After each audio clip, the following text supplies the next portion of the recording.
The bell above Mabel Crow's door gave one bright, cheerful note when Clara Whitlock entered the mercantile, and the sound was so badly suited to the room that no one moved.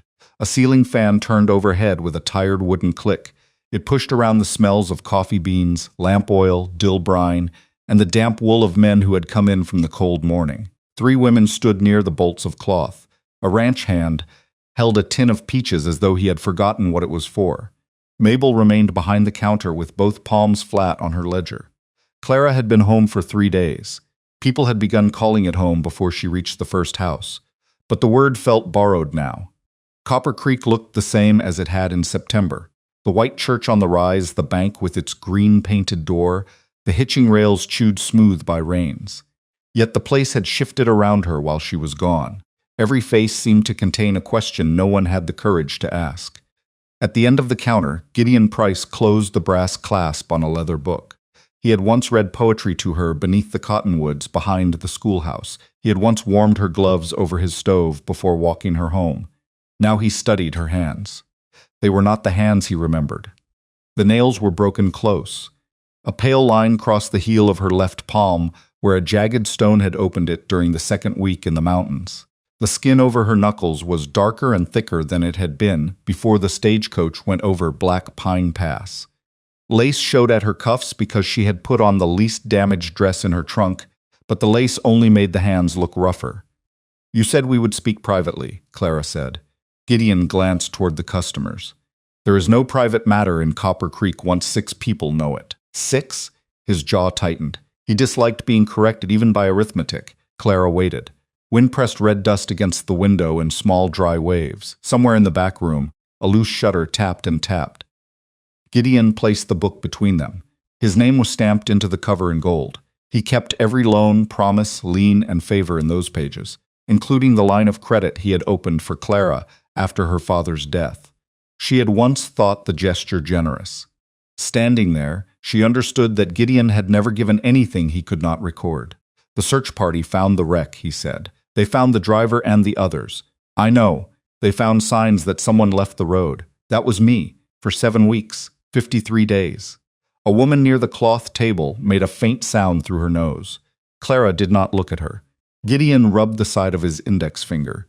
Ink had settled in the crease beside the nail. He had tried to wipe it away, but a dark crescent remained. "You were alone," he said. "Yes. No shelter except what you found. Yes. And no proper protection. There it was. Not concern for the cold. Not wonder that she had walked out of a snowbound ravine with frostbitten feet and a strip of horse blanket around her shoulders. He wanted an accounting of her body, as if survival required an indecency he could enter in the debit column. Clara looked at the ink on his finger. "Say what you came to say." Gideon drew a breath. "My position depends upon confidence. People place their savings with me because they believe I exercise sound judgment. A wife is part of that judgment. You were not buying a horse." His cheeks colored. "Please do not make this vulgar. I am not the one doing that." The fan clicked overhead. Mabel lifted one hand from the ledger and began arranging a row of peppermint jars that were already straight. Gideon opened his book. Clara saw her name halfway down the page, written in his careful narrow script. Beside it stood a number that had once meant she could purchase flour, seed, lamp oil, and medicine until her father's estate was settled. "I cannot proceed with the engagement," he said. "And I cannot continue extending credit where the future is uncertain." Clara had heard trees split under the weight of ice. She had heard a starving wolf pace outside a hollow log while her fire died to ash. The scratch of Gideon's pen was quieter than either sound, yet it went through her more cleanly. He drew a line through her name. Not one person in the mercantile spoke. Clara's throat tightened, but no tears came. She had spent them in the mountains, where they froze against her cheeks and did no good. Gideon closed the ledger. "This is not punishment. No," she said. "Punishment requires that I have done something." His expression hardened. "You should be grateful that I am speaking plainly." Clara reached across the counter, took the leather glove she had left beside his book, and pulled it over her scarred hand, one finger at a time. "You should be grateful I came back too tired to throw that ledger through your window." The ranch hand dropped the tin of peaches. It struck the floor and rolled under a shelf. Clara turned away before Gideon could gather an answer. Mabel suddenly found great interest in the peppermint jars. The women by the cloth stepped apart, leaving a wide path to the door. Outside, the air smelled of horse dung, cedar smoke, and snow gathering somewhere beyond the western ridge. Clara stood on the boardwalk with the mercantile behind her and the whole town ahead. A wagon wheel struck a rut. A child laughed, then was hushed by his mother. The cold did not bother Clara as it once had. Her feet ached in it, but pain had become information rather than command. She adjusted her shawl and walked towards the small cabin at the north edge of town. People moved out of her way. That was the first thing Copper Creek gave her after Gideon's rejection, room enough to see exactly who had turned their backs. At noon the following day, Clara returned to the mercantile with a silver dollar in her pocket. She had slept badly. Each time the stove settled with a soft iron pop, she woke believing she heard branches breaking outside the hollow where she had survived the worst of the storm. By dawn, she had stopped trying to rest. She repaired a split in her coat, counted the food left in the cupboard, and discovered she had enough beans for 2 meals, coffee for 1, and no salt. Mabel was hanging a painted closed sign in the window when Clara entered. "It is 12 minutes past noon," Clara said. "My shop is closed. There are customers inside." 2 men at the Cracker Barrel looked down at their boots. Mabel kept one hand on the sign. She was a broad, capable woman who had delivered babies, buried a husband, and managed a store through 3 poor harvests. Clara had admired her all her life. That made the tightness around Mabel's mouth harder to forgive. "I need cornmeal, salt, and lamp oil," Clara said. "I have cash." She placed the coin on the counter. Its clear ring seemed to embarrass everyone. Mabel did not touch it. "Gideon has advised caution. Gideon does not own this dollar, no, but he holds most of the notes in this town." The truth came out before Mabel could dress it in morality. Clara looked at the shelves behind her. Flour, rice, coffee, candles, soap. Civilization reduced to sacks and tins, all of it guarded by fear. Mabel lowered her voice. "People are unsettled. Give them time. I was missing 53 days. I know. You held a prayer gathering for me." Mabel's eyes shifted. "You asked God to return me." Clara picked up the silver dollar. It seems ungrateful to refuse service when he does. A flush rose from Mabel's collar. "Do not speak lightly of sacred things." Clara closed her fingers around the coin. "I am not the one speaking lightly." She left without the food. The church bell began ringing as she crossed the street. Reverend Abel Sloan stood on the chapel steps in his black coat, greeting families as they entered for the Thursday prayer meeting. He saw Clara. For half a heartbeat, his face showed alarm. Then his expression settled into the patient sorrow he wore beside open graves. "Miss Whitlock," he said. "Reverend." He lowered his voice. "I had intended to call. So did Gideon." He decided the mercantile was private enough. Abel glanced toward the door, where 3 women had paused to listen. "There are matters the congregation is struggling to understand. I survived a wreck. You survived alone." "Yes." People keep adding that word as though it changes the verb. His nostrils narrowed. "Hardship can lead a person beyond the boundaries that preserve us." The snow did not know where those boundaries were. "I am speaking of spiritual boundaries." Clara studied him. His collar was freshly starched. Beeswax shone on his boots. The wind had lifted a grain of red dust onto one toe, and he kept brushing at it with the edge of his coat. "Did you want me to die properly?" she asked. The women near the door went still. Abel's voice dropped. "You are wounded. I will forgive the question. I did not ask for forgiveness." She walked past him and entered the church. The room smelled of pine cleaner, old hymnals, and the flowers someone had dried beside the pulpit. Clara took a place near the rear. No one sat beside her. Families filled the other pews until a perfect empty space remained around her, 4 feet on either side, as visible as a fence. Abel's sermon was about wilderness. He did not use her name. He spoke of places where order failed, where hunger stripped people of judgment, where a soul might return from trial alive but altered. Each sentence was offered to the room and aimed at the back pew. Clara watched Gideon nod near the front. She remembered the 3rd night after the stagecoach fell. Snow had packed the ravine until the wreck looked like a grave with 1 broken wheel sticking out. She had crawled beneath the driver's bench and found a small hatchet, a tin cup, and 2 damp matches. The first match went out in the wind. The second caught a curl of paper from a dead passenger's timetable.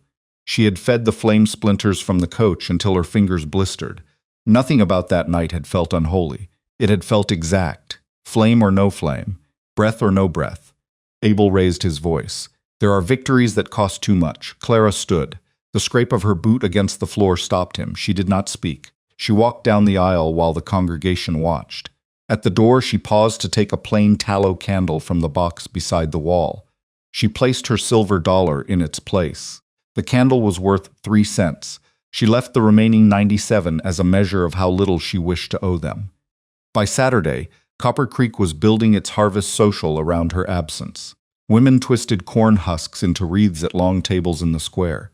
Men raised lantern poles and rolled cider barrels beneath the cottonwoods. Children chased one another through drifts of straw. The air smelled of apples, dust, and bread baking in outdoor ovens. Clara carried a basket of dried yarrow and wild mint toward the church table. She had gathered the herbs near her father's cabin before the storm season and dried them in the rafters. Mabel used to purchase them for tea and poultices. Conversation thinned when Clara approached. One of the younger women, Ruth Crow, reached for the basket. Mabel caught her wrist. The motion was small, but Clara saw it. "These would be useful through winter," Clara said. Mabel's face looked tired rather than cruel. "We have enough. You do not." Reverend Abel came around the end of the table carrying a wreath of wheat and marigolds. "The social is meant to restore fellowship. Then you are doing it poorly." A few heads turned. Abel placed the wreath beyond Clara's reach. "Your presence may invite speculation that is unhealthy for families." "What speculation?" His mouth tightened. Clara waited. She had learned in the mountains that silence could draw frightened things out of hiding. Abel looked past her. "People do not know what occurred during your absence. I was cold, I was hungry. I burned the stagecoach seats for fuel. I trapped 2 rabbits. I ate roots that made me sick and snow that made me colder. I watched 3 people die before I found the strength to leave the wreck." Is that enough detail for the church door, or would the Marigolds prefer more? Ruth Crow began to cry without making a sound. Mabel released her wrist. Abel's face hardened. "You are not well. I am alive. That is not always the same thing." Clara looked at the bright orange wreath in his hands. A dry petal dropped to the dirt. "No," she said. "In this town, it appears to be much worse." She turned away with her basket that afternoon. Wade Rourke came to her cabin. He arrived on a bay gelding too fine for the careless way he rode it. Dust coated his hat and the shoulders of his canvas coat. He dismounted without greeting, looped the reins around Clara's porch rail, and tested the animal's cinch before he looked at her. Wade owned the largest ranch south of Copper Creek. Before Gideon began courting her, Wade had sent flowers twice and a silver-backed brush once. Clara had returned the brush. He had not forgiven the insult. "You look stronger than folks said," he told her. Clara remained in the doorway. "Folks say many things." He spat tobacco into the yard. Gideon made a fool choice. He made his choice clearly. A bankman thinks a clean collar makes him brave. Wade looked toward the cabin interior. "You got food? Some? Wood? Enough for tonight." He nodded as if confirming the condition of livestock. "I can put you to work." Clara waited. "My cook left last month. 20 hands eat twice a day. There's washing too and mending. You'd have a roof over you. A bunk behind the kitchen. What happened to the room you once said would be mine?" Wade's gaze slid back to her face. "That was before. Before I survived. Before you spent near 2 months God knows where." The gelding shifted, making the porch rail creak. Wade stepped closer. He smelled of leather, sweat, and whiskey hidden beneath cloves. "I am offering more than anyone else will. A woman in your situation ought to know the worth of that." Clara looked at his hand resting near his belt. Thick fingers, clean nails, no marks from cooking for 20 men. "What is my situation?" she asked. His eyes flattened. "Don't force me to be unkind. You rode here to be unkind. At least have the courage to enjoy it." His jaw worked. "You think you came back the same lady," he said. "You didn't. A woman alone that long, people won't take her into a decent house." "I will, not as a wife. I am not a fool. But you can earn your keep." Clara felt something inside her become very still. In the mountains, fear had always arrived with movement, a slide of snow, a branch breaking, the yellow eyes of a wolf beyond the fire. This was different. This stillness was not fear. It was the end of hope, not hope in Wade. She had never loved him. It was the end of hope that Copper Creek might contain one man capable of looking at what she had endured and seeing endurance instead of damage. "When does the offer expire?" she asked. Wade relaxed. "New moon. Good." He smiled, already mistaking her calm for surrender. "That gives me time to be gone before you return." The smile left. "You won't last a week outside town." "I lasted 53 days without you." Wade untied his horse with a hard jerk. "Pride is a poor supper. So is food served by a man who expects gratitude for the plate." He mounted and rode away fast enough to throw grit against her porch. Clara stood there until the dust settled. Then she went inside and began packing. The cabin held more objects than she could carry and fewer things she needed than she had once believed. She set her father's trail pack on the table and worked until dark. A skillet, a tin cup, beans, the candle from the church, a sewing roll, whetstone, 2 blankets. The hatchet from the wreck, its handle darkened by smoke and her own blood. She wrapped it in a strip of flour sack. At the back of the wardrobe hung the blue silk dress Gideon had ordered from St. Louis for their engagement supper. The fabric shone even in the weak lamplight. Clara touched the sleeve. She remembered Gideon fastening a pearl button at her wrist because her hands were trembling. At the time she thought his tenderness meant he understood her. Now she saw the dress for what it was. A garment designed for sitting still. She left it on the bed. Near midnight someone knocked. Clara took the hatchet with her to the door. Ruth Crowe stood outside with a flour sack hugged to her chest. The girl was 19, narrow-shouldered, with Mabel's gray eyes and none of her ability to hide feeling. "Mama doesn't know I came," Ruth whispered. "I assumed."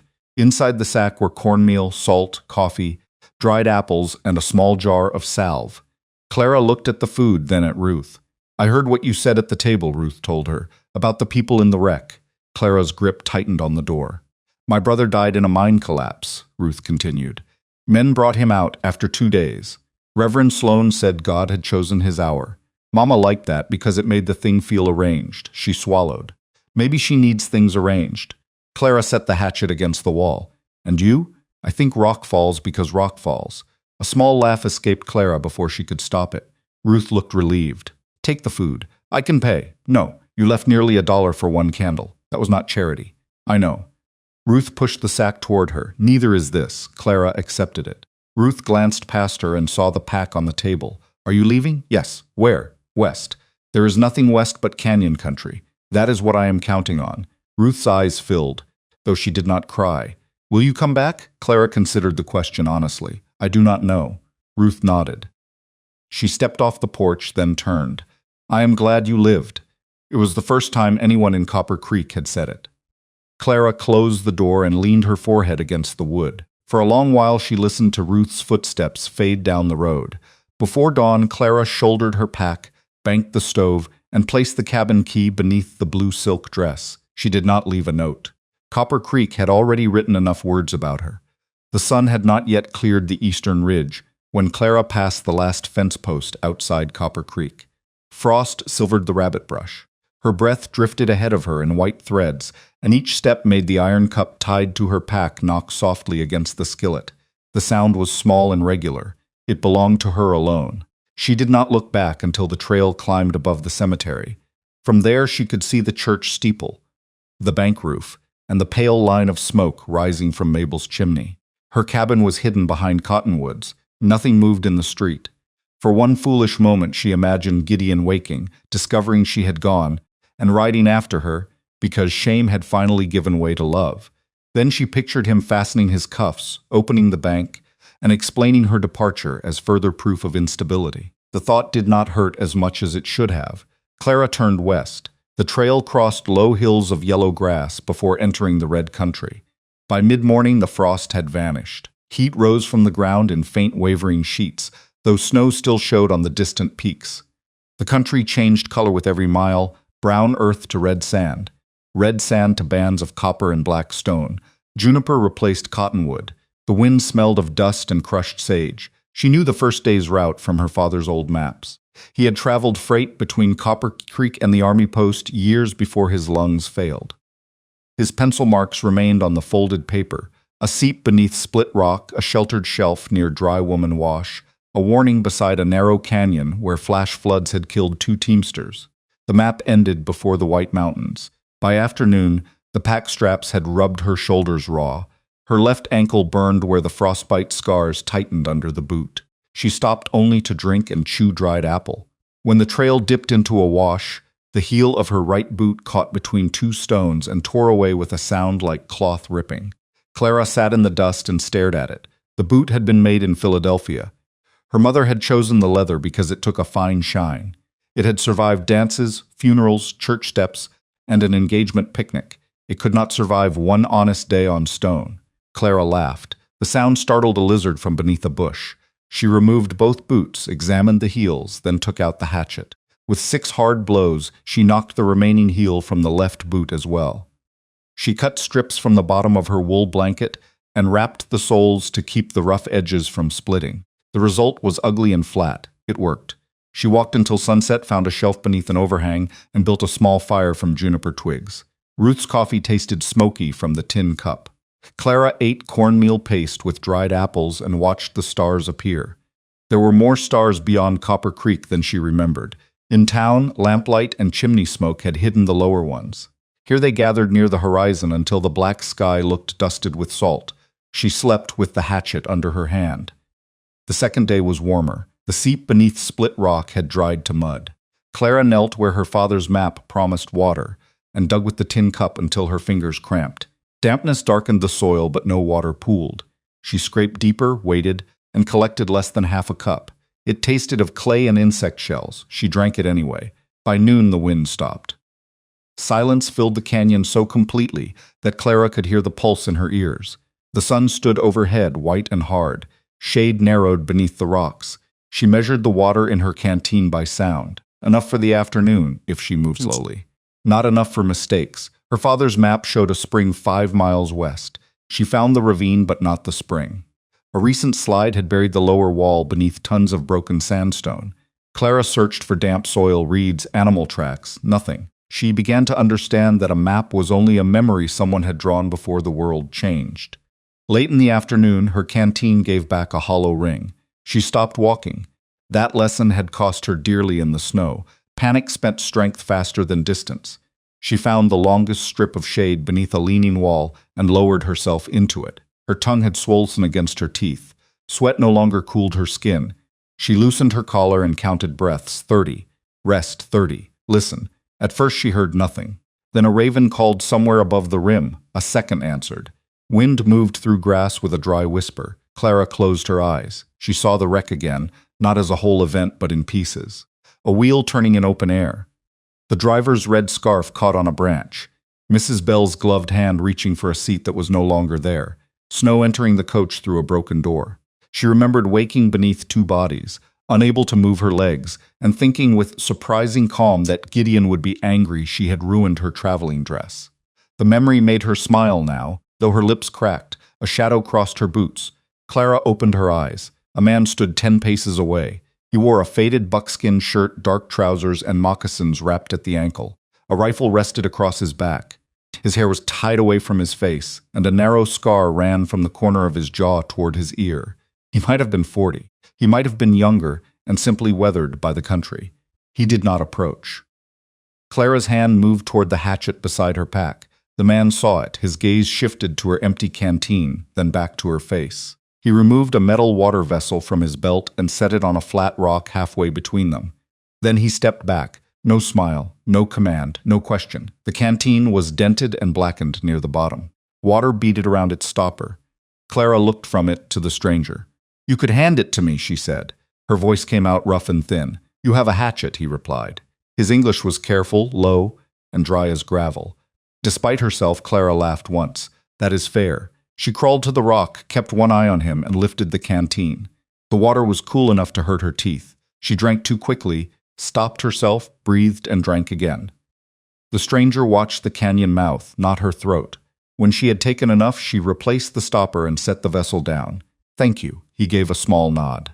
Clara pushed herself upright against the wall. "Is there water near here?" He pointed toward a crack in the opposite cliff. From where she sat, it looked no wider than a shadow. "Half a mile," he said. "More shade than trail. Will you show me?" He studied her, not suspiciously, but as though judging whether her legs would hold. "What is your name?" she asked. "Taza." The name stirred something she had heard in town. A White Mountain Apache scout who sometimes traded hides at the South Post. A man ranchers blamed when cattle disappeared, and soldiers blamed when tracks went cold. Copper Creek used his name whenever it needed a shape for unease. "I am Clara Whitlock." "I know." Her hand tightened around the canteen. "How?" Men searched the North Road for a woman in a blue coat. Then men stopped searching and began talking. The answer was plain, without accusation. Clara looked down at the coat folded beneath her pack straps. "What do they say?" Taza picked up the canteen, too many things. He turned toward the crack in the cliff. After several steps, he looked back. It was not an invitation dressed as ownership. It was simply a chance to follow. Clara shouldered her pack. The passage opened into a narrow side canyon where the temperature dropped at once. Moss darkened a seam beneath the stone. Water collected in a shallow basin no larger than a washbowl, fed by slow drops from above. Taza crouched and skimmed dead leaves from the surface. He waited while Clara filled her canteen, then pointed to 3 small tracks in the mud. "Javelina," he said. "They come after dark. Do not sleep beside the water." Clara touched one print. "You read that from this?" "I read that from all of it." He indicated the torn reeds, the rubbed stone, the smell she had not noticed. She sat back on her heels. "My father marked a spring in the ravine east of here. It was buried." Taza nodded. "Spring moved after the summer flood." "Springs move?" "Everything moves. Maps only pretend otherwise." It was nearly the same thought Clara had reached an hour before, but hearing it spoken made her feel less foolish. Taza led her to a sheltered shelf above the water. An old fire ring lay there, black stones half buried in sand. He gathered dead cedar from beneath an overhang where it had remained dry. Clara unpacked her skillet. "You may go," she told him. He looked toward the western sky. A thin gray line had begun to form above the peaks. "Cold tonight. I have blankets." "Your boots are broken." "They are improved." He glanced at the flat, cloth-wrapped soles. The corner of his mouth moved. Clara could not tell whether he was amused. Taza sat across the fire ring and took a strip of rawhide from a pouch.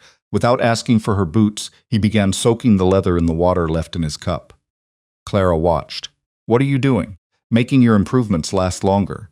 He built the fire while the rawhide softened. His movements were economical. No match was wasted. No branch snapped louder than necessary.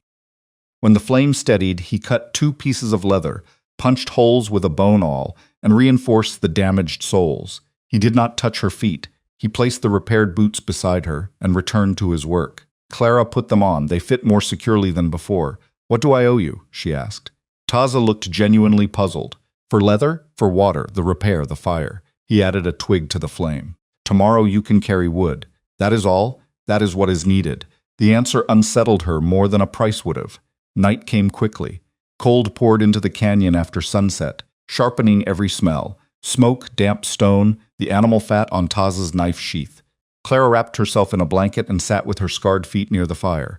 Taza ate dried venison and offered her half. She added cornmeal cakes from Ruth's sack. They shared the food without ceremony. For nearly an hour, neither spoke. In Copper Creek, silence had always required explanation. A woman who sat quietly was expected to be modest, obedient, wounded, or displeased. This silence asked nothing. The fire cracked. A night bird called. Taza repaired the strap of his rifle with the same attention Gideon gave his ledgers, but without the nervous need to make the world agree with him. Clara found herself studying his hands. They were scarred across the palms and fingers. One knuckle had healed crooked. "You knew who I was," she said at last. "Why did you help me?" "You needed water." Copper Creek believes need is proof of bad character. Copper Creek believes many things because belief is easier than looking. The words were not bitter. That made them sharper. Clara stretched her legs. The heat reached the pale ridges around her ankles. Taza noticed her wince. "Cold injury?" "Yes." "How long? Since the pass?" He rose, walked to his pack, and returned with dried sage, a strip of clean cloth, and a small tin of rendered fat. He held them up before moving closer. "For pain," he said. Clara's first instinct was to pull her skirt lower. Gideon had looked at the scars once during her second day home. He had hidden his reaction quickly, but not quickly enough. Reverend Abel had called them outward signs of inward disorder. Taza waited. "Do it," Clara said. He warmed water in her tin cup, crushed the sage between his palms, and mixed it with the fat. His touch at her ankle was firm and impersonal, like a carpenter testing a joint. He did not praise her courage or ask what choices had led to the damage. He treated pain as something real that could sometimes be eased. The herb smelled clean and bitter. Warmth sank into the stiff skin. Clara stared into the fire. 3 people were alive after the wreck. Taza tied the cloth in place and moved to the other ankle. "The driver died the first night," she continued. "Mrs. Bell lasted 4 days. A boy named Samuel lasted 9. He was 12. Taza did not interrupt. "I told him stories about St. Louis. I have never been to St. Louis. My mother had. I repeated everything she ever told me, and when that ran out, I invented streets and shops." Clara swallowed. He knew I was lying. He asked me to keep lying. The fire settled with a soft rush of sparks. Taza finished the bandage and sat back. The dead do not accuse the living, he said. People do. People are frightened because the dead cannot answer. Clara looked at him. His face was turned toward the fire, unreadable in the shifting light. You have lost someone, she said. Yes. He offered no more, and she did not ask. That night Clara slept without the hatchet under her hand. She woke before dawn to find Taza sitting at the edge of the shelf, watching the canyon below. Frost silvered the blanket across his shoulders. The fire had burned low, but he had fed it through the night. You should have woken me, she said. For what? To take a watch. You did not know the country yesterday. I know more today. He considered this and nodded. Tonight you take first watch. The words warmed her more than the fire. He was not telling her she was safe because he would protect her. He was telling her safety could be shared. They remained at the shelf for 3 days. On the first morning, Taza showed Clara how to dig for a pale root beneath a small 3-leafed plant. The ground was hard enough to jar her elbows. He did not take the digging stick when she struggled. When she finally pulled the root free, he split it with his thumbnail. Moist white flesh showed inside. Food hides here, he said, because everything else wants it. Clara chewed a piece. It tasted bitter, then faintly sweet. On the second day, she carried wood. Taza had not forgotten the debt she thought he had never named. He pointed to deadfall beyond the wash and handed her a rope. Clara gathered too much, tied it poorly, and lost half the bundle on the climb. Taza watched branches slide downhill. You may laugh, she told him. I am waiting to see if you learn first. She retied the rope with a hitch he demonstrated once. The second bundle held. That evening, Taza gave her a small piece of venison without comment. On the third day, they followed deer tracks through a stand of mountain mahogany. Taza moved ahead, then stopped and pointed to a shallow mark beside a stone. Clara saw only dust. Hoof, he said. Where? He touched the edge of the mark. Here. Wait on the front, running. From us? He lifted a finger to the wind. From Lion. Clara looked around so quickly that dry branches caught her hair. Taza's eyes held a brief light of amusement. Lion is gone. How do you know? Raven complained east. Deer ran west. We are south. Clara exhaled. I understood none of that. You will. The certainty in his voice was quiet. No one in Copper Creek had spoken to her that way since her return.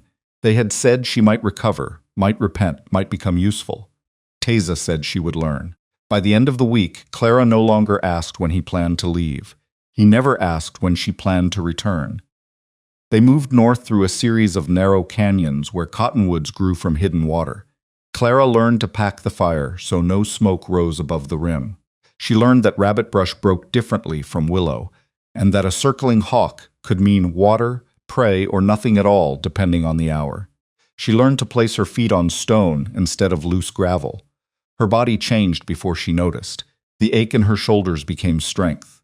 Hunger became a signal she could answer. The brown dress she had worn from town tore at the knee, and Taza traded 2 rabbit skins at a remote camp for a pair of sturdy trousers and a wool shirt. He left them folded beside her blanket. Clara held up the trousers. Copper Creek would faint. Then Copper Creek should sit down. It was the first joke he made. She laughed until her scarred ribs hurt. That night, they roasted rabbit beneath a rock ledge while sleet whispered over the canyon. Clara wore the trousers. Taza pretended not to notice the satisfaction with which she stretched her legs toward the fire. Several days later, they found the first sign that Copper Creek had not forgotten her. A horseshoe print marked the mud beside a spring. Taza crouched over it. The shoe was broad and new, fixed with square nails. Clara knew the pattern. Wade Rourke uses those on his bay gelding, she said. 1 horse, Taza replied, 2 days old. Looking for me? Maybe looking for cattle. Maybe looking for himself. Clara studied the print until the water slowly softened its edges. She expected fear. What came instead was anger, steady and warm. Let him look, she said. Taza rose. Looking is not finding. He brushed the track away with a cedar branch, and together they continued into the higher country. The higher country did not become kinder. It became more exact. Cold arrived before sunset and left after sunrise. Water appeared where no map showed it and vanished from places that looked green from a distance. A person could walk beside abundance and die of thirst through ignorance. Taza taught Clara without turning every lesson into proof of his authority. When she made a poor snare, he let it fail. When she used damp wood, he sat beside the smoking fire until she understood why his eyes watered. When she stepped on a shelf of shale that broke beneath her, he caught her forearm, steadied her, and released her as soon as her feet were secure. He did not say, "I told you so." He pointed to the darker band in the rock and said, "That layer breaks after rain." Clara remembered. They built a temporary camp beneath a cedar grove where the ground stayed dry and the wind passed overhead. The camp had no walls, yet it felt more private than her cabin in Copper Creek. Taza slept near the opening. Clara slept against the stone. Between them sat the fire, the skillet, the iron canteen, and the daily evidence that trust was not a vow but a pattern. One morning Taza woke her by tapping the sole of her boot. "Dear," he said. The sky was still black. Frost whitened the sage. Clara pulled on her coat and followed him into the wash. They moved for hours without speaking.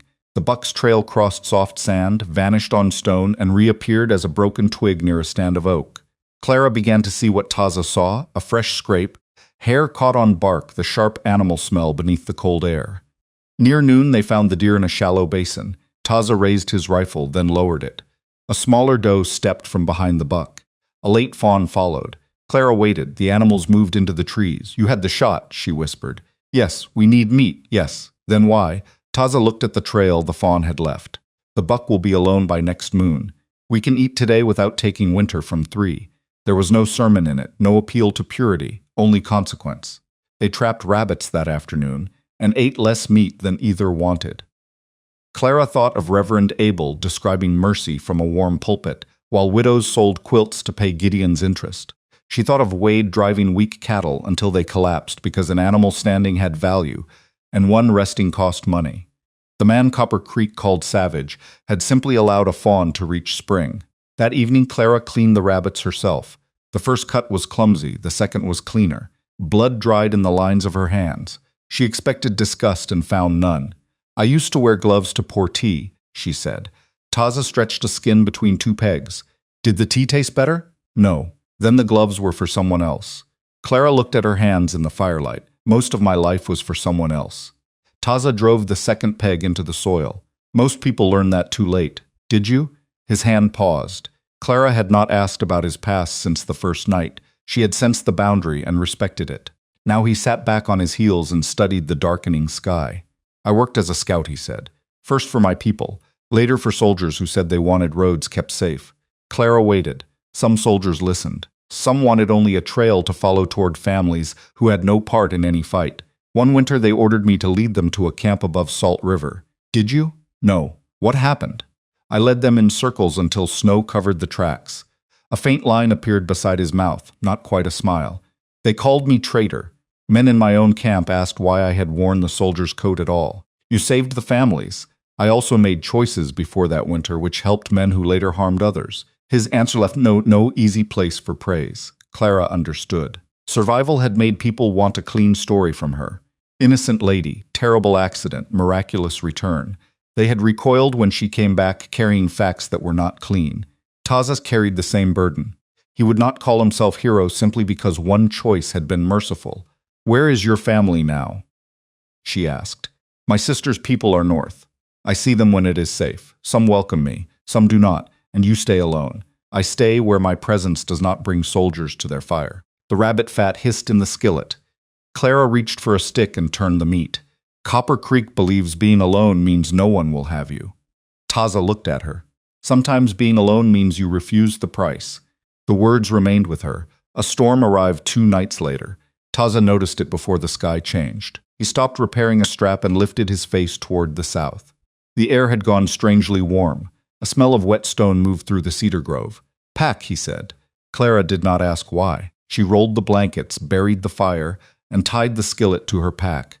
Wind struck the camp hard enough to scatter ash they had missed. Clouds climbed over the ridge in a dark wall. They reached a narrow cave as rain began. The first drops were widely spaced and heavy.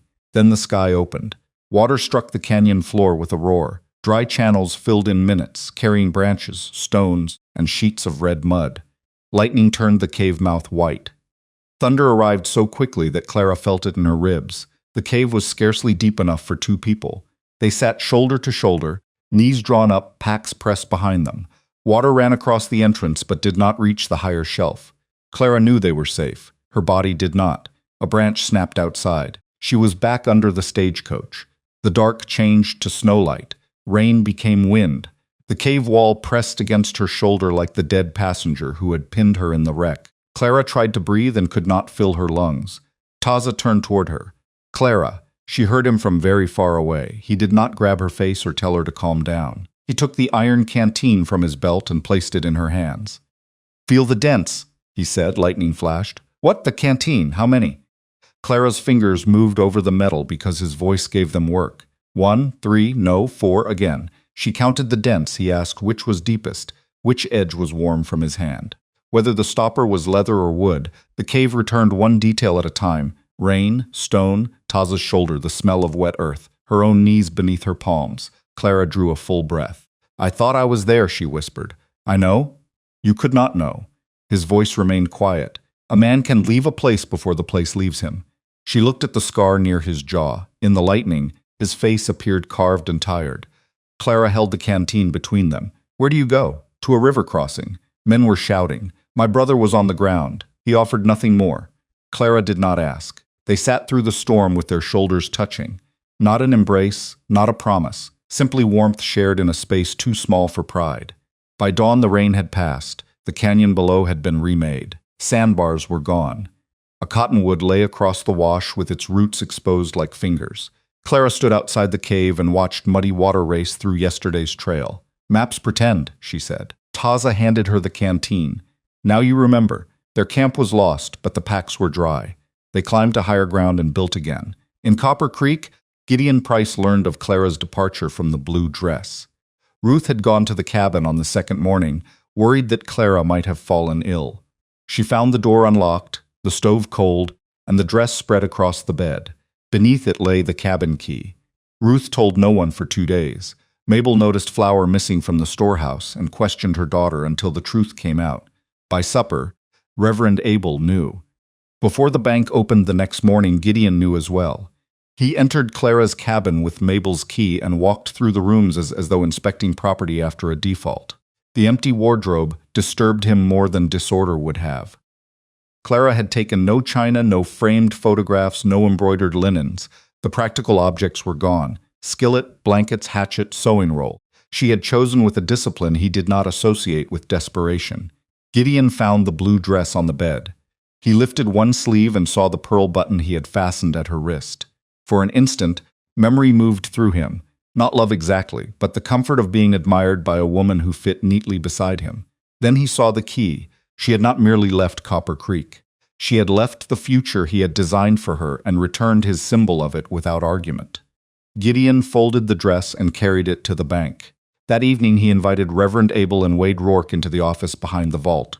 The room smelled of cigar smoke, ink, and damp wool. Gideon placed Clara's cabin key on his desk. She has been gone 11 days, he said.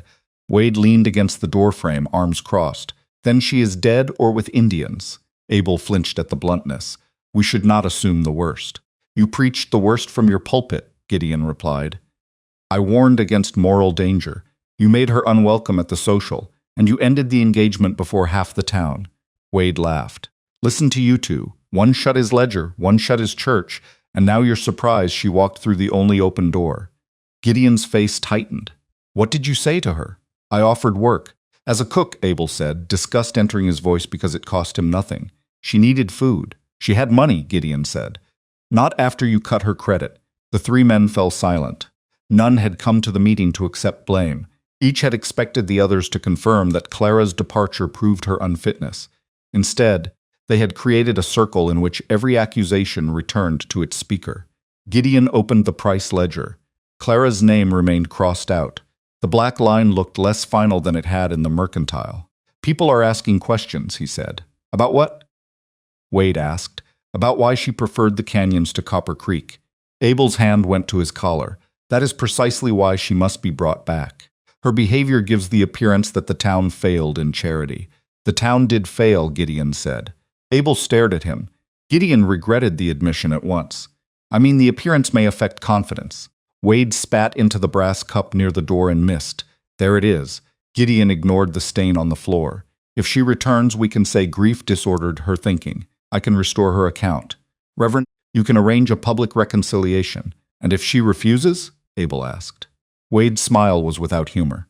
Then we stop asking. Abel turned toward him. You will not lay hands on her. You think words aren't hands because yours are soft? Wade replied. Gideon closed the ledger sharply. Enough. We will form a search party. 6 men. We will present it as concern for her safety. Which men? Men who owe this bank. The answer came too quickly. Abel looked toward the vault. Wade looked at Gideon with a new, measuring contempt. The banker adjusted the cuffs of his shirt. We leave at dawn. Ruth overheard them through the stovepipe. The bank office shared a wall with Mabel's storeroom. Ruth had gone there for a crate of lamp chimneys and stopped when she heard Clara's name. She crouched behind flour sacks until the meeting ended, one hand over her mouth. That night she saddled her brother's old mare and rode west. Ruth had never traveled beyond Split Rock. Moonlight flattened the country and made every ravine look deep. She carried a jar of water, 2 biscuits, and a red scarf tied to her saddle horn, so Clara might recognize her from a distance. At the buried spring, she lost the trail. She dismounted and found Clara's old boot marks beneath a ledge, then a place where someone wearing moccasins had stepped beside them. Farther on, wind had erased both. Ruth rode until the mare began to stumble. Near midnight, she found a cedar branch laid across the trail in a deliberate angle. Beneath it rested a small stack of 3 stones. She did not know what it meant. She called Clara's name. The canyon returned it in broken pieces. A shadow moved above her. Taza appeared on the ridge without sound. Ruth's mare shied so hard she nearly fell. I mean no harm, Ruth said. I came from Copper Creek. I know. His voice made her look toward the red scarf. Are you Taza? Yes. Is Clara alive?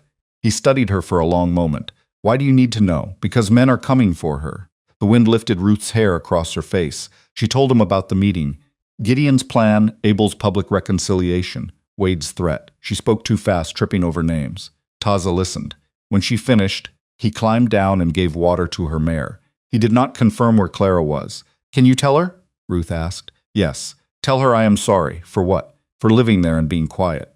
Taza tightened the mare's loose cinch. Quiet can keep a person alive. It can also keep another person alone. Ruth lowered her head. He pointed east. Ride when the sky becomes gray. Follow the Raven Cliffs until Split Rock.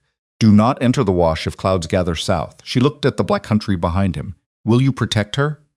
Taza's expression changed, not to anger, but to something firmer. She protects herself. I will stand where she asks me to stand. Ruth understood the correction. At dawn she rode home. Taza reached Clara before sunrise. She was kneeling beside the fire, grinding roasted seeds between 2 stones. One look at his face made her stop. Copper Creek? She asked. A young woman came, Ruth. Clara rose too quickly. Is she hurt? No, she brought warning. He repeated the conversation exactly, including Wade's words and Gideon's plan to restore her account. Clara listened without moving. When he finished, she sat on a flat stone. The grinding stone remained in her hand. They could not sell me bread, she said. Now they will spend 6 horses bringing me home. They are not coming because you are lost. No, she looked toward the south. They are coming because I found something without them. Taza waited.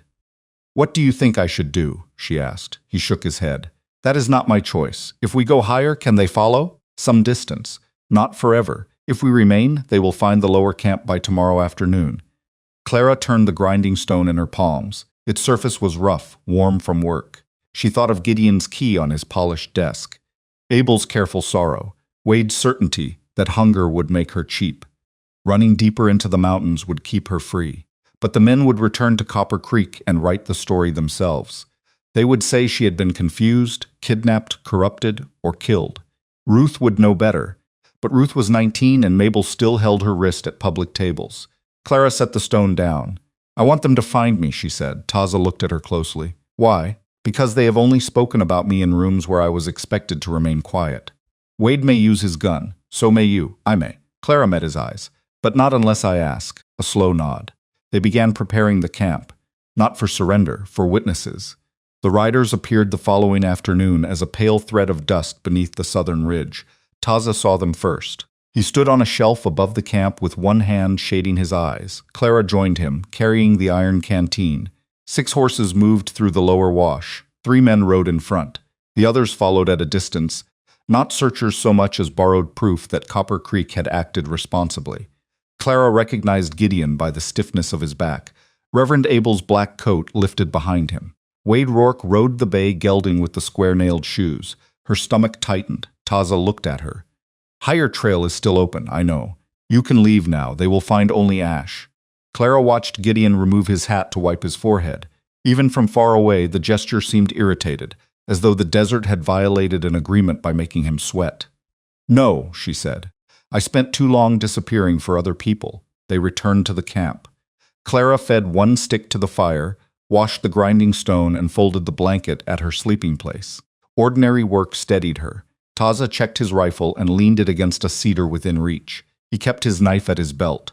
Where will you stand? Clara asked. Where you can see me. The answer loosened something in her chest. The hoofbeats grew louder. Stones shifted under iron shoes. A raven lifted from the rim and flew north. Gideon entered the clearing first and pulled his horse to a halt so sharply that foam flecked the bit. Red dust coated his black trousers to the knee. His collar had wilted. The sight gave Clara an unreasonable satisfaction. Abel stopped beside him. Wade rode several paces farther, scanning the camp, the blankets, the drying rabbit skins, and Taza. The three other men remained near the mouth of the clearing. Clara knew them. Mr. Phelps, who owed Gideon for his sawmill, Thomas Wren, whose wife had taken soup to Clara's father when he was dying, and young Ben Crow, Mabel's nephew. None met Clara's eyes. Gideon dismounted. Clara. He said her name with relief carefully arranged over anger. She stood beside the fire in wool trousers, a faded shirt, and her repaired boots. The frostbite scars showed above one ankle. Her hair was braided without pins. She had not planned the way she looked, but Gideon stared as if she had chosen every detail to insult him. You are alive, he said. You knew I was. We did not know your condition. My condition is standing. His gaze moved to Taza. We came to take you home. Taza remained beside the cedar, hands empty. Clara drank from the canteen and replaced the stopper. Who is we? Gideon glanced at the riders as if their presence answered the question. The town. The town closed its store. That was regrettable. The town emptied a church pew around me. People were confused. The town barred me from the harvest table. Abel believed. Do not place your words in my mouth, the Reverend said. Clara looked at him. You found your voice. I wondered whether the ride had shaken it loose. Abel stiffened. Gideon removed a leather book from his saddlebag. The price ledger looked smaller outside the bank. Its gold letters were dulled by dust. I have reconsidered certain decisions, he said. Your account can be restored. The cabin remains yours. With time and proper guidance, the engagement may also be repaired. Clara stared at him. For weeks after the wreck, during the worst moments, she had imagined returning to his arms. She had spoken his name while dragging wood through snow. She had pictured his parlor, the green settee, the silver coffee service, the warmth of his hands. That hope had kept her moving on days when her feet bled through their wrappings.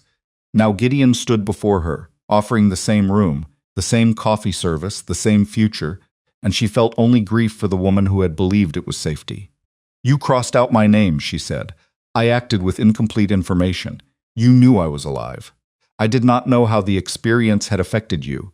You mean you did not know whether I could still make you look respectable? His lips thinned. I am trying to correct an error. No. You are trying to correct the consequence. Wind moved ash across the fire ring.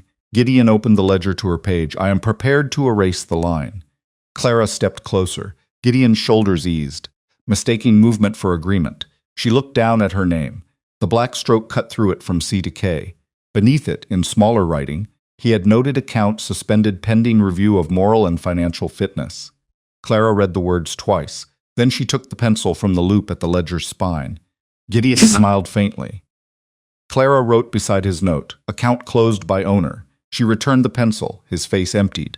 That book has no room for what happened to me, she said. Its pages are too small. Gideon's fingers tightened on the cover. Do not be theatrical. I ate leather boiled in snow water. I slept beneath the dead because their bodies blocked the wind. A 12-year-old boy asked me to lie about a city so he would not be afraid while he died. When I came home, you looked at my hands and worried what they might cost you. Her voice remained level, but every man in the clearing heard it. You cannot erase that with a pencil. Thomas Wren lowered his head. Gideon's cheeks turned dark red. Whatever you endured does not excuse this. He gestured toward Taza, the camp, her clothes. You have placed yourself beyond the protection of decent society.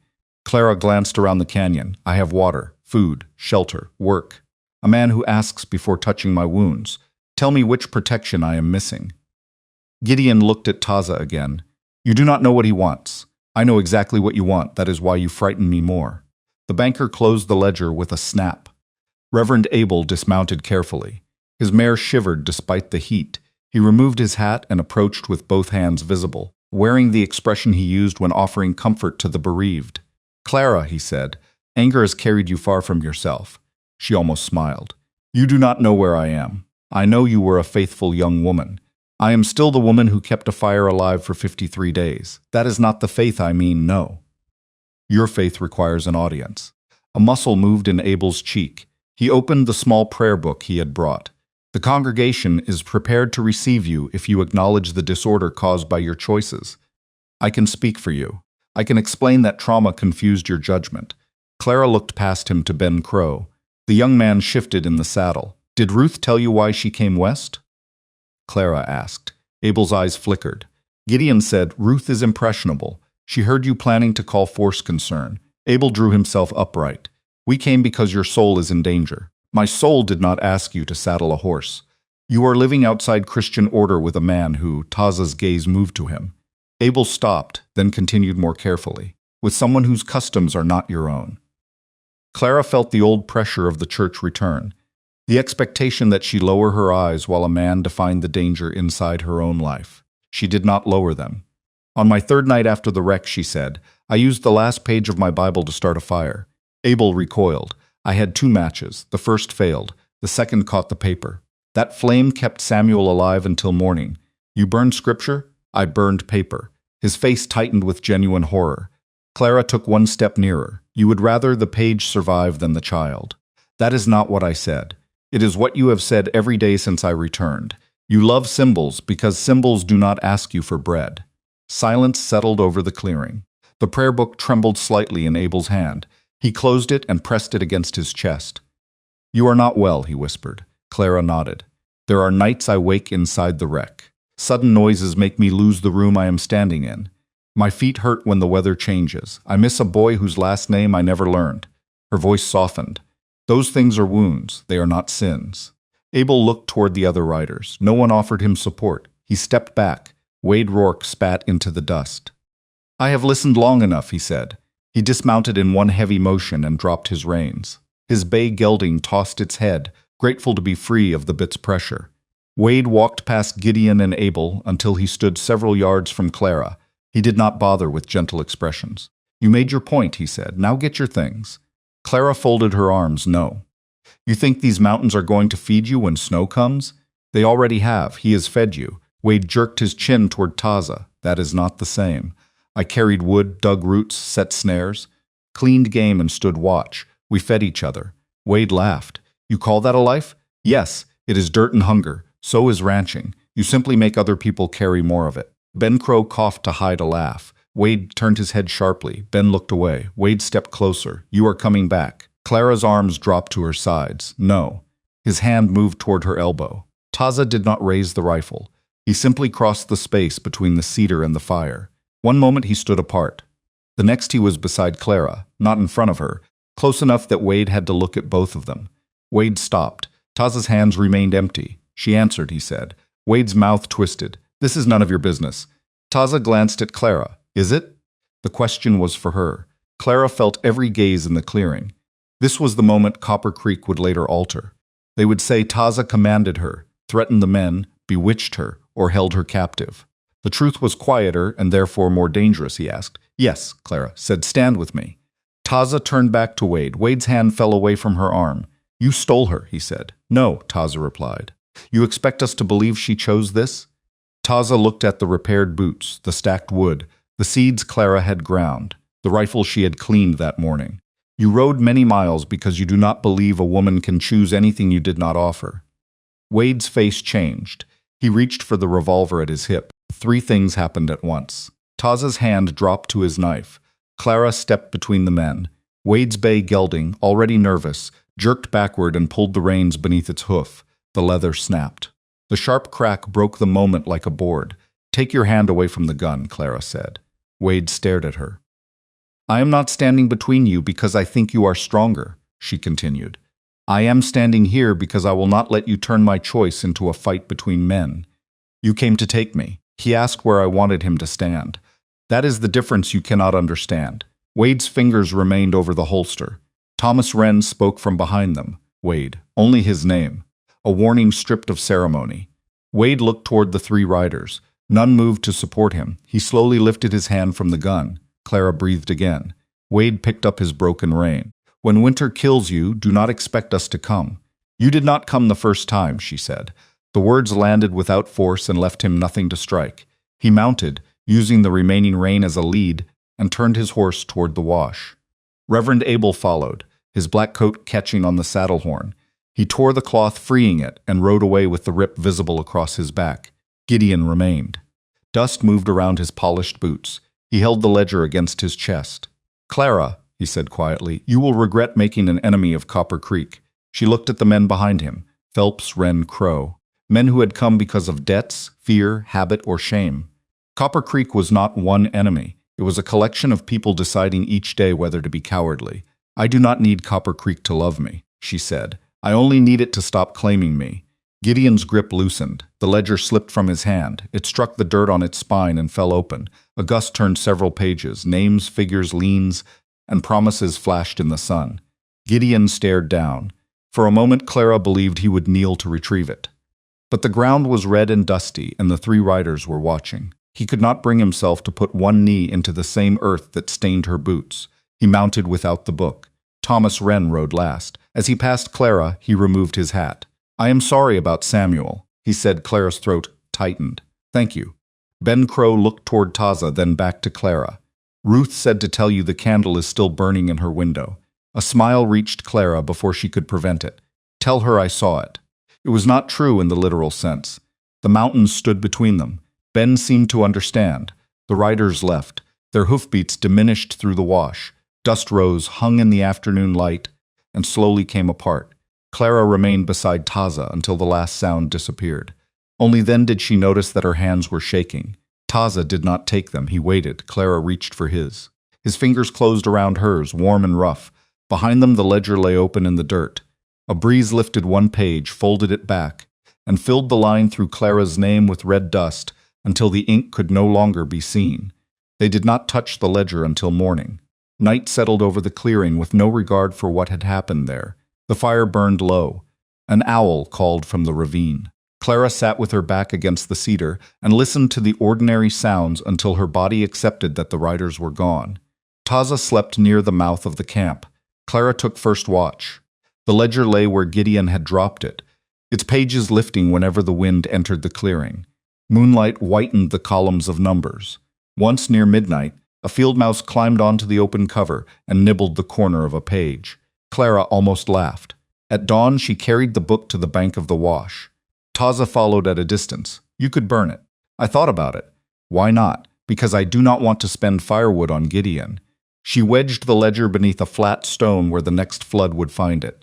Water would loosen the ink, swell the leather, and separate every careful page. No speech, no ceremony. Weather would do the work. Clara rinsed her hands in the spring. Show me where water goes when the sky stays empty, she said. Taza studied her face. That trail is long. Then we should start before the sun rises higher. They broke camp and moved north. For 3 weeks the land climbed beneath them. Red walls gave way to gray granite, pinyon, and taller pine. Night sharpened. Clara's breath smoked in the morning, and the scars around her ankles tightened with the cold. She did not pretend the pain had vanished. When it became too strong, she said so. They rested, warmed the sage salve, and continued. Taza never treated rest as failure. Clara began to understand that endurance was not the refusal to stop. It was knowing why and when to begin again. They reached a broad valley surrounded by dark timber. Water ran through it in a clear, narrow stream. At its upper end stood 3 shelters made from pine poles, hides, and carefully fitted boards salvaged from an old freight wagon. Smoke rose from one chimney. Taza stopped at the edge of the trees. My sister is here, he said. Clara looked at him. You did not mention we were visiting anyone. I did not know if she had moved. Will she want me here? She will decide after she sees how you carry wood. Clara could not tell if he was joking. A woman emerged from the largest shelter before they crossed the meadow. She was shorter than Taza, with silver threaded through her dark hair and a red wool blanket pinned around her shoulders. A boy of 8 or 9 followed, holding a wooden spoon like a club. The woman spoke to Taza in Western Apache. His face changed as he answered. Some guarded line left his mouth. He looked younger, though the weariness remained around his eyes. The woman turned to Clara. "My name is Lena," she said in English. "This is my son, Nico." Clara gave her own name. "I know." Clara glanced at Taza. "Does everyone know?" "Only everyone who listens when traitors talk," Lena said. Nico stared at Clara's trousers, then at her boots. "Those are bad boots. They were worse before your uncle repaired them." The boy considered this. "He repairs everything too long." Lena's mouth twitched. She pointed toward a pile of split pine beside the shelter. "Bring enough for supper." Clara set down her pack and went to the woodpile. No one asked what had happened in the mountains. No one asked whether Copper Creek's rumors were true. Lena watched how Clara selected dry pieces from beneath the wet top layer, how she carried the weight against her hip, and whether she placed the bark side down beside the hearth. At supper they ate stew thickened with ground corn. Nico asked Clara whether town children really sat indoors all day learning numbers. Not all day. Why? So bankers can tell them what they owe. Taza coughed into his cup. Lena looked at him sharply, then laughed. It was the first meal Clara had shared at a table since returning from the wreck. There were only 3 stools, so Taza sat on an overturned bucket. The bowls did not match. Smoke escaped poorly through the chimney and made everyone's eyes water. No one lowered their voice when Clara lifted her spoon. She slept that night beneath Lena's roof. Before dawn, she woke to the sound of women speaking softly. For one panicked second, she expected the whispers to stop when she moved. Instead, Lena's Aunt Sina pushed a cup of hot tea into her hands and continued explaining where elk had crossed the northern slope. Clara sat near the fire and listened. Belonging arrived without announcement. It was not complete. Some of Taza's relatives remained wary of her. An older man named DeSoda avoided speaking English around her and watched the tree line whenever she entered camp, as if soldiers might follow in her footprints. Clara did not resent him. Taza had told her enough to understand that suspicion could be a form of memory. She worked. She mended Lena's torn blanket with thread from Ruth's sewing roll. She showed Nico how to make corn cakes in the iron skillet without burning the edges. In return, Lena taught her to scrape hides clean, and Senna showed her which willow bark eased fever. Taza ranged farther each day, checking trails before winter. After a week, DeSoda handed Clara a dull knife and a piece of antler. "Handle," he said. She shaped the wood too thin and split it near the tang. DeSoda grunted. Clara started again. The second handle held. He took the knife, tested the balance, and placed it back in her palm. "For you, that was all." By the first heavy snow, Clara and Taza had begun building a cabin above the stream. The site was sheltered by granite on the north and open to winter sun on the south. Taza marked the corners with stones. Clara stood in the center, turning slowly. "It is far from Lena," she said. "Half a mile." In town, half a mile was enough for people to call a woman lonely. "Will you be lonely?" Clara looked at the stream, the pines, and the square of ground between the stones. "Ask me after we raise the walls." They cut dead-standing pine, peeled bark, and dragged logs over frozen ground. Work consumed the short days. Clara learned to notch corners. Taza learned that when she said a beam was crooked, arguing did not straighten it. They disagreed about the door. "It should face east," Taza said. "Less wind. South gives more light, more wind. I lived in a cabin with one north window for 6 years. I am finished eating in darkness." Taza studied the snow moving through the trees. "South, then. We build a wall outside it." The compromise pleased Clara more than winning would have. They slept under canvas while the walls rose. At night, Taza lay on one side of the fire and Clara on the other. Their closeness had become easy, but neither named it. Sometimes his hand found hers beneath the blankets when the temperature dropped. Sometimes she woke with her head against his shoulder. In the morning, they returned to the logs without apology. One evening, while fitting the final roof pole, Taza slipped. The pole rolled. He fell from the low wall and struck the frozen ground on his side. Clara reached him before he could stand. "I am fine," he said through clenched teeth. "You cannot breathe." "I am breathing, poorly." She made him sit. His right wrist had begun to swell. He tried to close his fingers and failed. For the next 10 days, Clara did the work he could not. She cut smaller wood, reset the roof pole with Lena's help, carried water, checked snares, and splinted his wrist using willow and strips from the hem of the blue wool shirt she had worn from town. Taza endured assistance with less grace than he expected from others. "You tied this too tight," he said on the second day. Clara loosened the splint. "You said it was fine yesterday. It is still swollen yesterday." "Less." She reted it. "Any other complaints? The stew needs salt." She handed him the salt tin. "Then risk your good hand."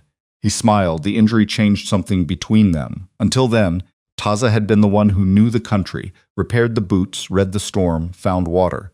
Now Clara saw him feverish from pain, frustrated by weakness, unable to pull on his own boot. He accepted her care because refusing would be another kind of vanity. On the seventh night, snow pressed against the canvas. Taza woke from a dream speaking his brother's name. Clara sat beside him until his breathing slowed. He opened his eyes.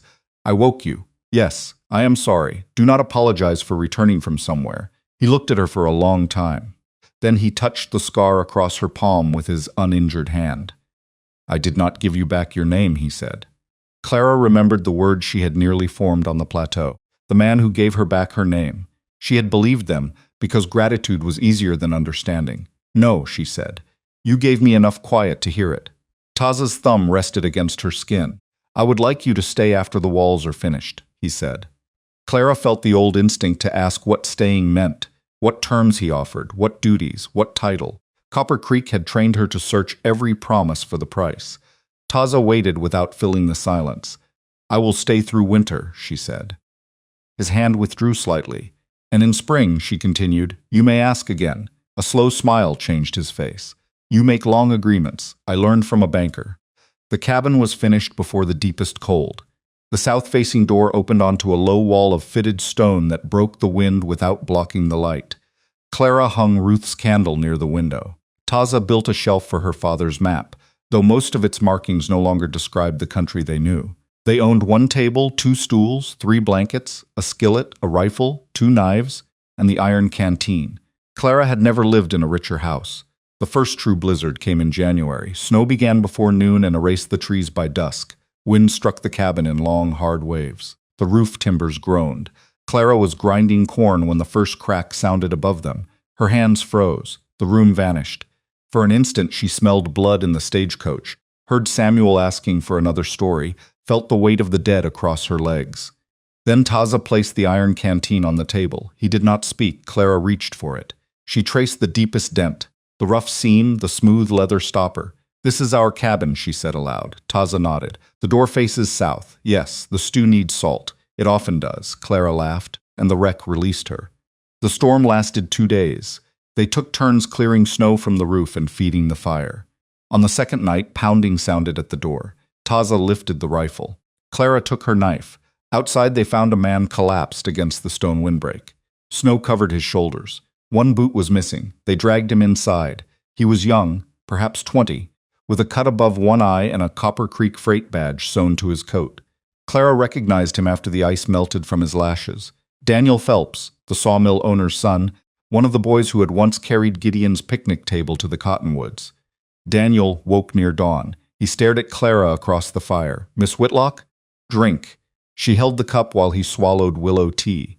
His freight horse had broken through a crusted drift on the north trail.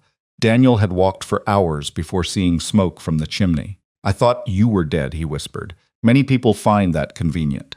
He looked around the cabin. The stacked wood, drying herbs, Taza asleep near the door, his injured wrist still wrapped. "Mr. Price said you were being held."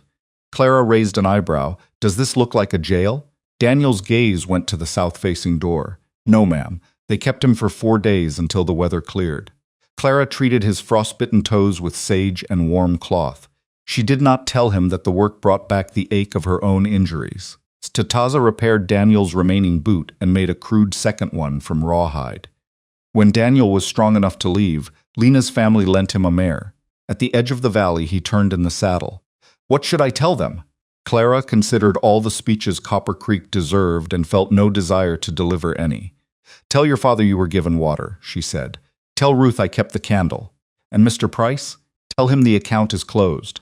Daniel nodded and rode south. The story that returned to Copper Creek was not the one Gideon wanted.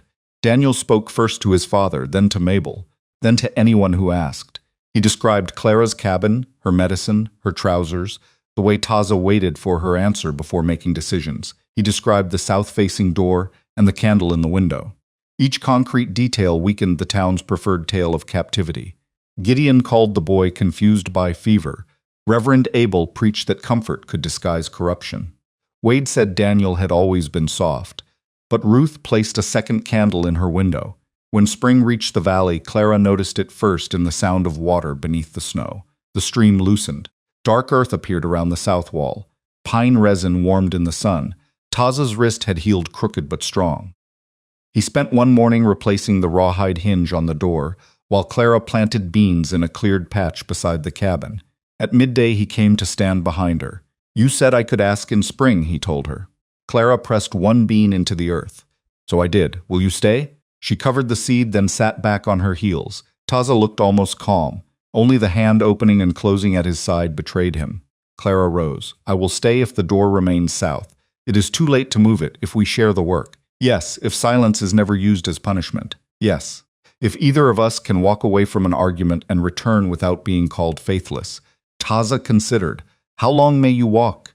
"Until I stop wanting to throw the skillet. That could be far." "Then keep the trail clear." He laughed low and surprised. Clara touched his face near the old scar. "Yes," she said, "I will stay." Their first kiss was not desperate. It did not erase winter, restore innocence, or promise that loneliness would never return. It was warm, a little awkward, and interrupted when Nico shouted from the stream that he had caught a fish. Clara began laughing against Taza's mouth.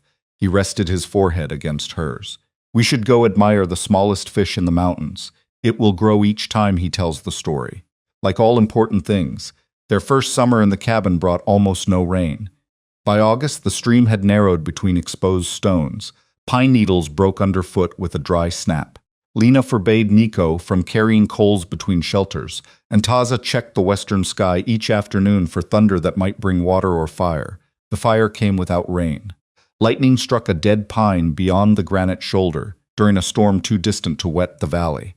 At first, the smoke looked like a gray ribbon caught among the trees. Then wind shifted from the west, flattening the ribbon and driving it toward the cabins. Taza was half a mile north checking snares. Clara saw the smoke while hanging blankets on the porch. She did not wait for someone more experienced to name the danger. She ran to Lena's shelter, shouting before she reached the door. Sina began carrying bedding toward the stream. DeSoto took a shovel and started clearing needles from around the largest structure. Nico froze beside the woodpile, eyes wide. "Take the goats to the gravel bar." Clara told him, "I cannot hold all three. Then hold the stubborn one. The others will follow trouble." The task gave him somewhere to put his fear. He grabbed the oldest goat by its rope and ran. Clara climbed the ridge far enough to see the fire. Orange moved low through the grass beneath the pines. The crown had not caught yet, but the wind pushed sparks ahead of the main line. Taza appeared on the northern trail. He took in the smoke, the people moving toward water, and the shovel in Clara's hands. "We need a break from the granite to the stream," she said. "If it crosses the meadow, the cabins go." Taza looked at the line she indicated. "Too wide for 5 people. Then we make it narrow where the grass is shortest and burn from our side before the main fire reaches it." The idea came from her father's stories of prairie crews fighting flame with flame. She had never done it. Taza knew this. He also knew there was no time to protect her from being wrong. He studied the wind, picked up a second shovel and said, "Start at the stone." They scraped earth in a line toward the stream, throwing grass and needles onto the safe side. Lena and DeSoto joined them. Smoke thickened until Clara's eyes streamed. The approaching fire made a sound like paper being crushed by enormous hands. At the midpoint, Taza touched a coal from the cooking fire to the dry grass inside the break. A thin flame rose. For 1 second, Clara could not move. She saw the second match in the wreck, paper curling black, Samuel's face beside the weak fire. Her body tried to drag her backward into the old fear. Then Nico shouted from the stream, "The goats are eating the blankets!" The absurdity cracked the memory. Clara took a green pine branch and beat the small backfire toward the approaching line. Taza worked beside her. They guided the flame through the grass until it consumed the fuel nearest the cabins, then smothered its edges with dirt. The main fire reached the meadow near sunset. It rushed through the tall western grass, struck the blackened strip they had made, and fell lower. Sparks crossed, Clara stamped one out near her boot. A pine at the edge caught and showered embers. But DeSoto and Lena dragged wet hides across the roof of the nearest shelter. For an hour the valley disappeared into smoke and noise. Then the fire moved south, following the wind away from the stream. When darkness came, the cabin still stood. One wall of Lena's storage shelter had burned. Half the winter wood was gone. The meadow was black from ridge to water. No person had been hurt. Even the blankets survived the goats. Clara sat in the stream with her boots on, too tired to remove them. Soot covered her face and arms. Taza lowered himself beside her and dipped both hands into the current. "I was not certain your plan would work," he said. "Neither was I." He looked at her. "You sounded certain. Men in Copper Creek taught me that people often obey confidence before wisdom. I finally found a useful purpose for the lesson." Taza laughed until he coughed smoke. Across the dark meadow, Nico began counting the goats for the 6th time. Clara leaned back on her palms. The fire had not purified anything. It had destroyed grass, wood, nests, and months of labor. Tomorrow they would begin repairing what it had taken. But the cabin stood because no one had waited for a hero. They had seen danger, divided the work, and trusted one another enough to act. Taza touched the back of Clara's soot-blackened hand. "You chose where I should stand," he said. Clara looked at the burned line they had made together. "Beside me was useful." Years passed without asking Copper Creek's permission. The cabin gained another room, then a porch. Clara learned enough of Taza's language to understand Lena's jokes and enough of the country to travel alone between the valley and the trading post. She became known for treating cold injuries, difficult births, and fevers. She never called herself a healer. People came because she stayed calm when pain made a room loud. Taza continued scouting trails for his family and guiding travelers who approached with respect. He never returned to soldiering. Ruth visited for the first time 6 years after Clara left. She arrived in late summer on a gray mare, carrying a bundle of letters and a jar of peppermint candy. Her hair was pinned beneath a practical hat, and she wore dust on her skirt without apology. Clara met her at the stream. For several seconds, neither woman spoke. Then Ruth held up the jar. "Mama says the candy is not charity." Clara took it. "Your mother has become bold. She has become old. Sometimes it resembles boldness." They embraced. Mabel's letter was brief. She did not ask Clara to return. She wrote that she had been afraid of Gideon, afraid of Abel, afraid of becoming the next person left alone on the boardwalk. Fear, she admitted, had felt like prudence until Ruth named it. At the bottom, Mabel had written, "I am sorry I closed the shop." Clara read the sentence twice. She folded the letter and placed it in her pocket. "Will you answer?" Ruth asked. "Yes. What will you say, the truth?" Ruth smiled. "That may be a long letter. It may be one line." Clara answered that evening by the fire. "I needed salt, and you gave me a reason to leave." She read the line to Taza. "Is that forgiveness?" he asked. "It is as much as I have today." He nodded. "Then it is enough for today." In Copper Creek, Gideon Price grew wealthier and less trusted. People who heard Daniel Phelps's story began reading the small notes in their loan papers. Thomas Wren refinanced his sawmill through a bank in the territorial capital. Ben Crow opened a freight office that accepted cash, without asking Reverend Abel whether the customer was respectable. Abel's congregation thinned. He blamed the rail line, modern habits, and moral decline. He never blamed the empty space he had taught people to leave around suffering. Wade Rourke expanded his ranch until he owned more cattle than he could count, and no person who ate at his table by choice. Clara rarely spoke of them. One autumn evening, long after the scars on her ankles had faded from blue to silver, she walked to the high plateau with Taza. The iron canteen hung from her belt.